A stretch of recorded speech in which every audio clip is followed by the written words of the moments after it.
There we go. Little Drewer. Beauty again, mate.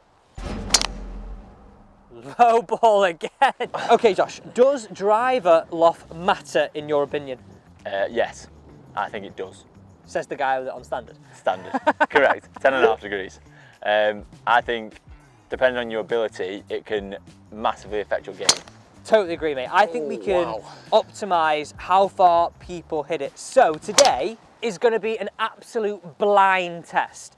Josh is going to hit away 5 with his on standard to start with, get his average data, and I'm not going to tell him what I change it to. We're going to tape it up, so this is going to be a totally blind test, mate. Yes. Totally blind test. Yeah. Okay, let's start off 5 away with standard loft, because that's what you've got yours set on right now, 10.5, exactly as it comes. So this is Josh's standard driver setting that he's used the last 18 months, and his bad shot is a little bit of a low hook, but that's a really nice shot to start with. Now, as we go through this test, take note of the apex, so how high this golf ball's going, what it's launching, what's the ball speed, and obviously what everybody wants to know, the overall total distance. So we're just using Josh's standard setting from what he plays normally as a benchmark to compare against the rest of them in this blind test. Josh, so what are the averages with your driver? So on standard setting, 10.5 degrees, Yeah. what are your averages? Ball speed was 157.1. Yeah. Launch 10.4. Yeah. Total 275. You happy with that or what? Not too bad. Not too bad. You happy with that or what? Yeah. You got it or what? You're happy, look at him. And then the apex was 91.6. Nice. And what do you think? Would you say you hit the ball high, low, medium, compared to people you play with? Because sometimes I think we can get a little bit skewed on what is high, what is low, what is what. I think generally compared to people I play with, I do hit it higher. Yeah. I do tend to launch the ball reasonably well. But again, it's being a mid-handicapper, you do have a bad one in there, you do have a Healy one in there, so that sort of is reflected in some of those results there, I feel. Right, okay. It's now time to start this blind test. So Josh is over on the 18th tee. I'm going to change this over with you guys right now, and I have some tape. I've been doing some decorating at home, hence why I've got some tape. So, he does not know what we're going to change this to. Obviously, he will have a little bit of an inkling what it is when he puts it down at the ball, but he will not know, but you guys will know. So it's going to be really interesting when we analyse the data right at the end of this video, what will work. Because what you've got to understand is, if you lower, if you higher, if you change the lie angle of the golf club, you can actually really affect what the ball does. So we've set this one up 1.5 degrees less. So this is now playing 9 degrees. Now what happens if you do take loft off a driver, you tend to then open this club face. So it's going to be really interesting to know what happens. Right, a little bit of tape. So Josh will have none of the wiser know about this. Oh, that's going to look minging. Oh, that's going to look absolutely horrible around the bottom. But look, he's not going to have any idea. It's now time to hit 5 away, get the data. And remember, at the end, we're going to go through exactly what was the optimum loft for him. And this is something that maybe you should do for you as well. Right, there you go, mate. All taped up. Okay. Right, I don't want you to tell me what it is. Just want you to. You can have a look, obviously. You're going to put it down. But don't see it. Don't look, please. But don't want you to tell me anything. Yeah, okay. I want you just to start hitting these 5 shots away. We're going to get the exact same data for what we had for Josh's standard numbers, and we're going to base it on that. Because making this driver loft higher and lower is all dependent on what you do as a golfer. Now, the final test we're going to do today is about upright lie angle. Now, if you're a slicer, you're going to want to listen to that bit. Now, as you know, this is the lower setting, minus 1.5 degrees, so playing at 9 degrees. Now, first thing you're going to see is how much lower this ball launches. Other things I was picking up on, it was a little bit more fadey for Josh, which, if your hook shot is your bad shot, might not be a bad thing. But for me, this was quite a low launch, but potential there. Okay, Josh, so how do you feel that went? I actually think, right, just look at those numbers to start with, that could be a good setting for you if you got it launched a little bit better. What do you think that was, by the way? I think you've dialed it down. I think it's you dial it down 1.5, so it's less loft on it. Only because the only thing that gives me that is the ball flight on the first ones were a lot lower. Yeah. But then as I got to the last one, it was much better ball flight. I launched it better. I think it's a much better swing, that yeah, last one. Yeah, which again, though, with as a mid handicapper, not being a pro or low singles, you are going to have those times where you aren't hitting it necessarily great. So you do need to find a balance of being able to, yeah, okay, maybe if it is dialed down, maybe dialing it down might be better if I'm perfect every time, but I'm not. No, it's a little bit low that right now, but let's see what it was at the end. So remember, Josh thinks this first setting is low. It's now time for me to dial it a different way. Nearly just gave away what I was going to do then. But okay, now time for me to dial it a different way. Right, okay.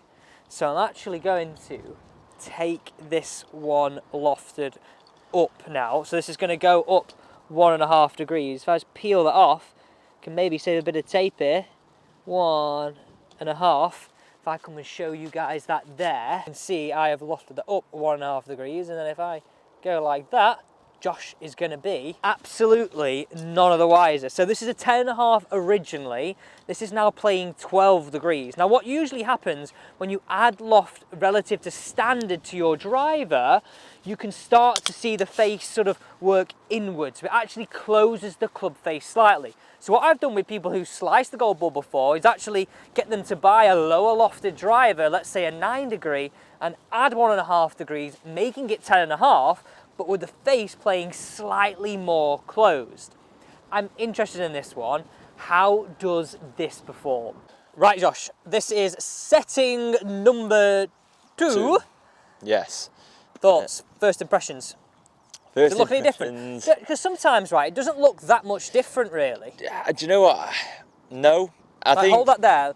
Look at this down at the ball for reference. I just think that the proof will be in the pudding. Like, so you're saying it doesn't look much different, basically? Not really.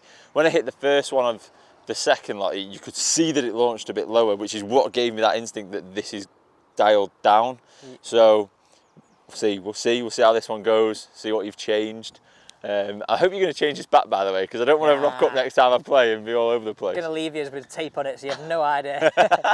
Okay, come on, let's get this one away. Now, this is a loft sleeve fitting that a lot of high swing speed players do not want to try, but it's very interesting. The number is just a number. It's what you bring into the golf ball at impact. Now, straight away, I like how straight these shots are going, and I like the apex. As long as not adding too much loft gives you too much spin, this could be a very, very good setting, and probably one he didn't think about. So, mate, between the first two, as in not your standard, setting 1 and setting 2, which one do you prefer?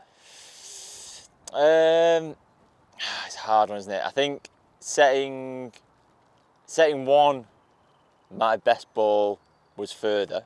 Yeah. I think. Yeah, no. No? No.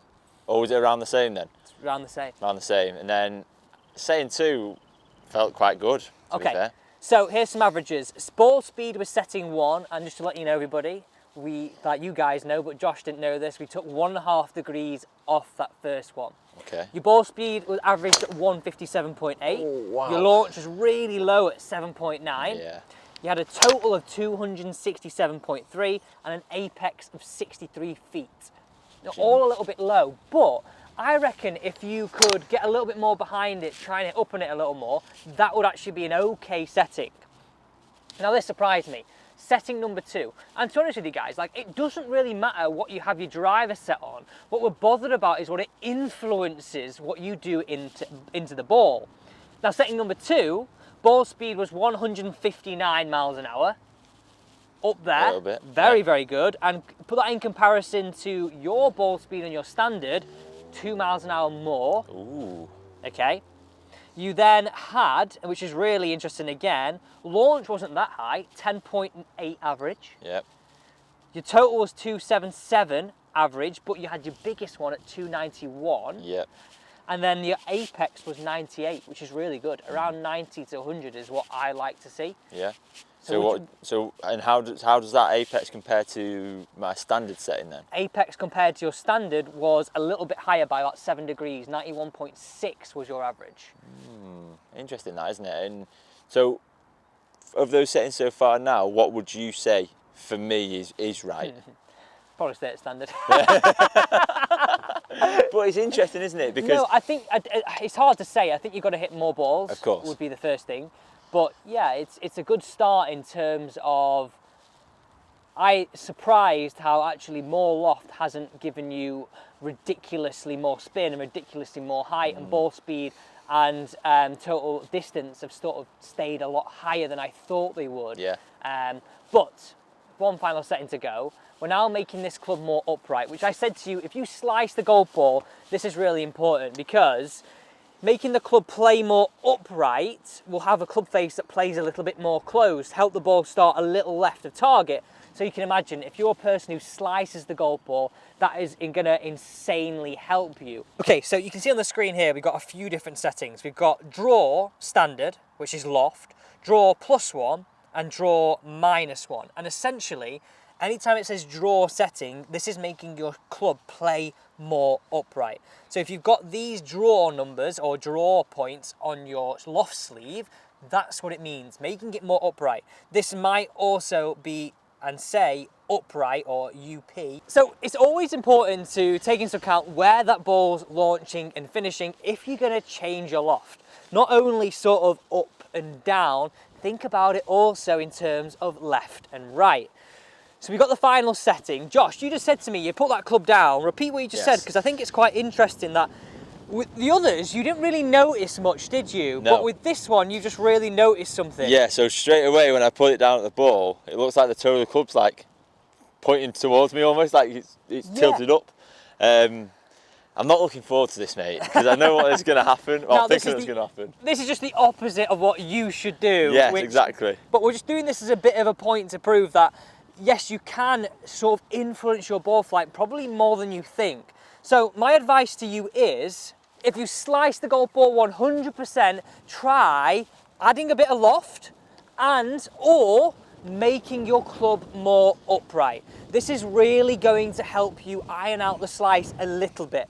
If you're slicing it and worried about it going high and you've taken loft off, well, unfortunately, as I said before, if you're taking loft off, you're opening that face slightly. And it is only minimal, but we know golf is fine margins. So if you're opening it slightly, Josh, what they're going to do? They're going to slice it. They are going to slice more. it a lot more. Right, hit these three away, mate, just to see where these go.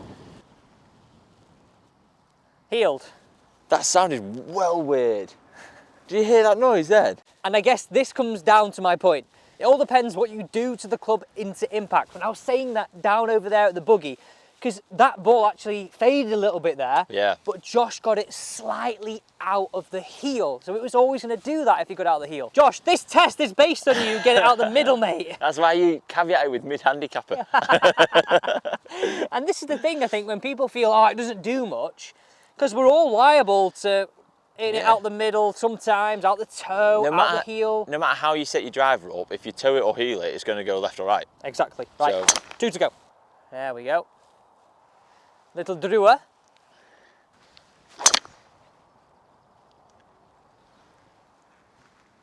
See you, ball. Okay, Josh, so we've hit all 3 settings. Yes. Setting 1 being 1.5 degrees lower. Yep.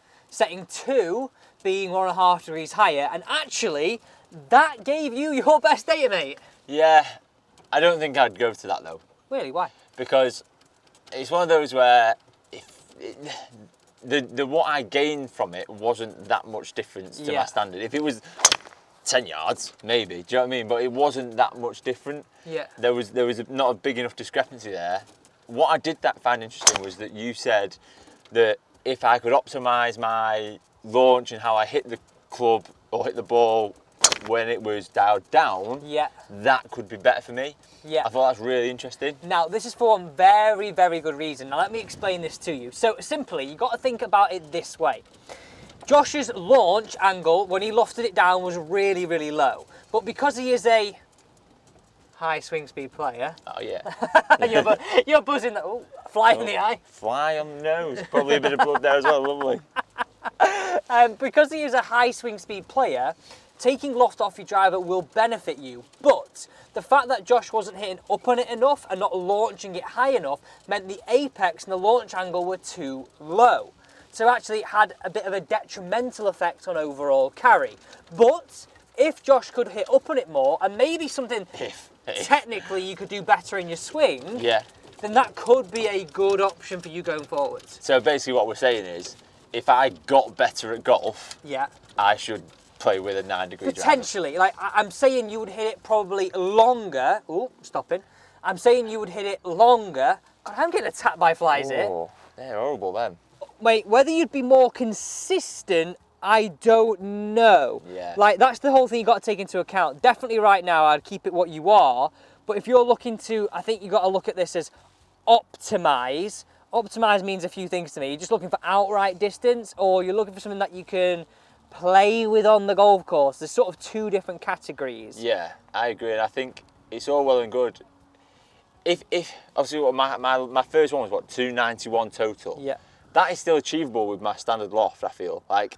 But that's like a out the screws. Goldilocks sort of shot. Yeah, exactly. It's like the golden egg that you get 1 in 15 maybe.